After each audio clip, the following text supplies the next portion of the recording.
દાંત કાઢ્યા પછીની સૂચના ઘણીવાર અમને પેશન્ટ પૂછતા હોય તો એ હું તમને કહીશ. દાંત કાઢ્યા પછી કેટલી વસ્તુની ધ્યાન રાખવાની હોય છે.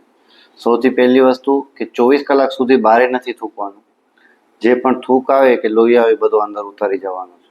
બહાર અગર જો થૂક કરીએ ને તો એનામાંથી આપણો જે જામેલો લોહી હોય એ નીકળી જાય, અને જામેલો લોહી અગર જો નીકળી જાય તો ત્યાં પાછો બીજી વાર લોહી જામે નહીં. એના લીધે રૂજ આવવામાં ટાઈમ લાગી શકે. બીજી વસ્તુ છે કે ખાવામાં શું ખાવાનું, તો હલકું ખોરાક ખાવાનું. દાલ, રાઈસ, ખીચડી, ઠારીને બારે થૂક નથી કરવાની, ત્યાં જીભ અને આંગળી નથી રાખવાની, ને ઢીલું ને પોચું ખોરાક ખાવાનું, ને આઈસ એપ્લિકેશન કરવાની હોય છે. જે આઈસ એપ્લિકેશન છે એ ખાલી પહેલા 24 કલાક સુધી જ કામ આવે છે, પછી આઈસનો કાંઈ મેજર રોલ નથી. અને